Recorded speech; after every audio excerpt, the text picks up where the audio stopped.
Y break yoga at work, क्योंकि इस तरह का फरमान जारी हुआ है तमाम सरकारी दफ्तरों के लिए कि एक छोटा सा वाई ब्रेक लिया जाए, यानी योगा ब्रेक लिया जाए। इससे आपकी एफिशिएंसी, कार्यकुशलता और स्वास्थ्य बेहतर होगा। तो हम बात कर रहे हैं कि इसको किस तरह लिया जाए, और सिर्फ सरकारी दफ्तर क्यों, आप किसी भी दफ्तर में हो वहां आपके लिए काम का होगा। चलिए फटाफट इस बातचीत को और आगे बढ़ाते हैं, कुछ और काम की चीजें जान लेते हैं। डॉक्टर मिश्रा, एक तो ये तमाम चीजें पोस्चरिंग हो गई, कुछ आसन अभी मिकी साहब ने बताया, कुछ और हम अभी पूछेंगे, लेकिन क्या एक छोटा मोटा स्ट्रोल यानी अपनी सीट से खड़े होके एक 2-4 मिनट की वॉकिंग, 50-60-100 कदम चल लेना, वो भी काफी इफेक्टिव होता है? लोग अपनी सीट से उठते नहीं कई बार। विपिन जी, मुझे लगता है कि बहुत सारे लोग अपनी सीट से उठते हैं और वॉक करते हैं।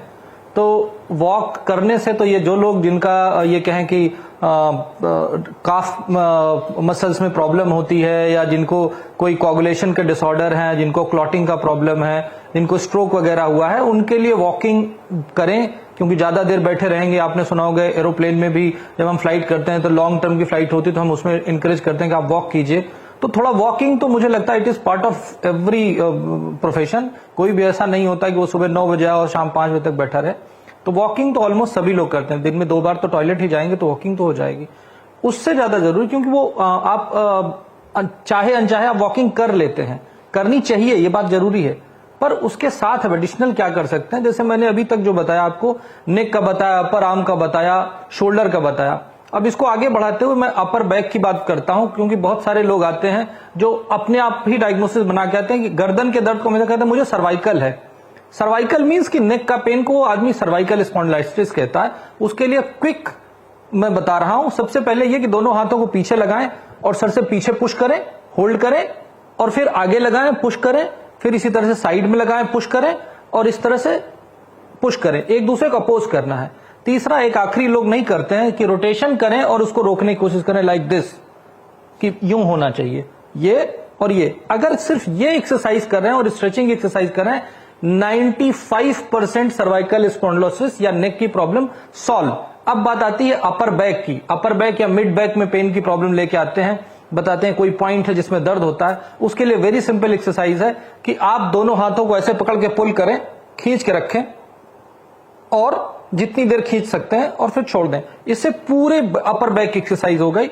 दूसरी चीज ये कर सकते हैं कि पुश करें, एक दूसरे को पुश करना है, पुश करें बैठे हुए, ये और ये।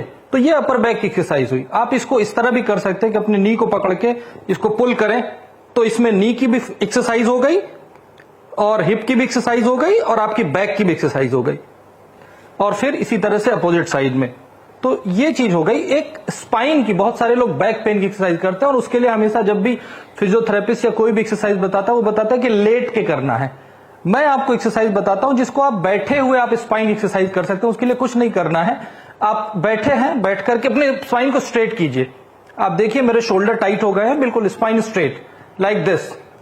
हम नॉर्मली ऐसे बैठते हैं, ठीक, लेकिन आप एकदम स्ट्रेट करिए साइड से। देखिए आप, मेरा बिल्कुल स्पाइन स्ट्रेट है, गर्दन टाइट, और जब आप ज्यादा टाइट करते हैं तो आपकी नेक वाइब्रेट करती है। It means you have kept full force. See, you can see मेरा सर थोड़ा सा वाइब्रेट कर रहा है। क्यों? क्योंकि मैंने पूरी ताकत से इसको टाइट कर रखा है। ये एक्सरसाइज हुई, ये आपकी बैक की एक्सटेंशन एक्सरसाइज हुई। दूसरी एक्सरसाइज, आप अपने एब्डोमेन को अंदर होल्ड करें। आपने अपनी सांस को रोका और पेट को अंदर लेके गए, होल्ड करिए, जितना लंबा होल्ड कर सकते हैं। ये आपकी सिटिंग स्पाइनल एक्सरसाइजेस हैं। इसको आप कभी भी कर सकते हैं। ये जो मैंने बताया है, ये स्पाइनल एक्सटेंशन एक्सरसाइज, कोर की एक्सरसाइज। आप देख रहे हैं कि मेरी सांस फूल रही है, आप इतनी ताकत लगा सकते हैं जी, जबकि मैं अपने आप को फिट मानता हूं, ठीक है, पर चूंकि मैं बोल तो रहा हूं पर मैं खुद भी नहीं करता, क्योंकि ये हमारी हैबिट में नहीं है।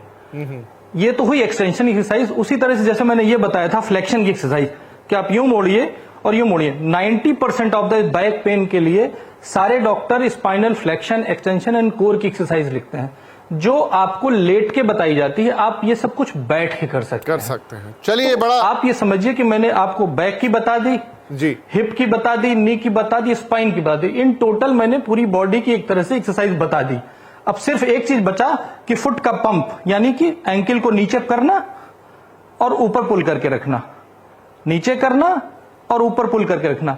और ये जो मैं बता रहा हूं इसका मेन फंडा यह है कि आप जितनी देर तक होल्ड कर सके, ऐसा नहीं कि यूं यूं करना, ये नहीं एडवाइस है। आप खींच के रखिए, होल्ड करिए, फिर नीचे पुश करिए, होल्ड करिए। जब आपको फटीग हो, जब आप थक जाएं, तब आप उसको स्टॉप कीजिए। ये सिर्फ काफ के लिए नहीं है, ये पूरी बॉडी की सारी मसल्स के लिए है कि आप अपने एक लिमिट तक जाके करें। उसमें न काउंटिंग है, न टाइम है, न मिनट है।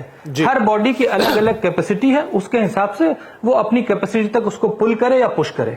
ठीक है, तो ये वो चीजें हैं जो ऊपर से लेके नीचे तक क्या स्ट्रेचिंग एक्सरसाइज हो सकती है, अलग अलग जो आपके बैठने के कारण विकार पैदा हो जाते हैं उनके लिए। एट लास्ट मिकी साहब, अब वो कौन से आसन है जो आप सजेस्ट करेंगे कि आप अपनी ऑफिस की कुर्सी पर बैठ के कर सकते हैं? जितनी चीजें आपने बताई उसके अलावा जो आपको हर लिहाज से बेहतर करे और ऐसे लोगों के भी काम आ जाए जो शायद रेगुलर में अपना कोई योग अलग से ना कर रहे हो। तो जैसे हम खड़े खड़े ताड़ासन करते हैं, वैसे बैठे बैठे भी ताड़ासन कर सकते हैं और स्ट्रेच कर सकते हैं अपना स्पाइन। दूसरी बात कि हम यहां से ब्रीद इन करके ब्रीद आउट करके, जैसे हम वज्रासन में बालासन करते हैं वैसे बालासन कर सकते हैं।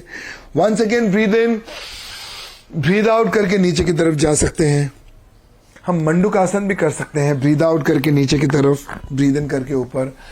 हम बैठे बैठे क्रिएटिव एक्सरसाइजेस, आसन कर सकते हैं। मगर जस्ट बिकॉज वाई ब्रेक मिलती है तो सुबह की एक्सरसाइज ना करना ये कोई आपके लिए अच्छा कारण नहीं होगा। सो प्लीज सुबह की एक्सरसाइज कीजिए और वाई ब्रेक का पूरा उपयोग कीजिए।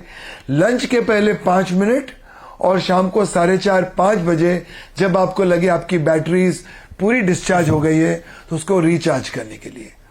जी, तो सांसें और स्ट्रेचिंग ये दो इंपॉर्टेंट चीजें हैं और इन्हीं से मिलकर योग भी बना है। सांस का हिस्सा मिकी साहब ने आपको समझाया कि कैसे योगासनों के जरिए, अपनी ब्रीदिंग के जरिए आप तरोताजा हो सकते हैं, एकदम फ्रेश हो सकते हैं, अपने आप को स्वस्थ रख सकते हैं, एक्टिव रख सकते हैं और अपनी कार्यकुशलता बढ़ा सकते हैं। और डॉक्टर मिश्रा ने हमें बताया कि अक्सर जो लॉन्ग और सिटिंग होती है, पोस्चरिंग के जो डिफेक्ट होते हैं जिससे आपको सर्वाइकल स्पॉन्डिलाइसिस, आपके कंधे, हाथ में दर्द, गर्दन में दर्द, अगर आप वहां थोड़ा मॉडिफिकेशन करते हैं और थोड़ी सी स्ट्रेचिंग कर लेते हैं अपनी कुर्सी पर ही उसी वाई ब्रेक में, तो आपको उन सारी तकलीफों से निजात मिल सकती है। तो बॉडी फिट रहेगी, मन फिट रहेगा, दिमाग फिट रहेगा, इन्हीं सबका कॉम्बिनेशन योग है और वाई ब्रेक उसी के लिए इंट्रोड्यूस किया है। तो आप भी अपना वाई ब्रेक बनाइए, टाइमिंग्स आपको बता दिए गए हैं और इसे एक आदत बना लीजिए, डिसिप्लिन बना लीजिए, फिर देखिए क्या परिवर्तन आता है आपके जीवन में। आई थिंक ये चर्चा बहुत ही अच्छी रही है और अगर आप इसे दोबारा सुनना चाहें तो हमारे सोशल मीडिया प्लेटफॉर्म पे अवेलेबल रहती है, वहां से सुन सकते हैं। डॉक्टर मेहता और डॉक्टर मिश्रा, आप दोनों का ही इस कार्यक्रम में शामिल होने के लिए बहुत बहुत शुक्रिया। नमस्कार।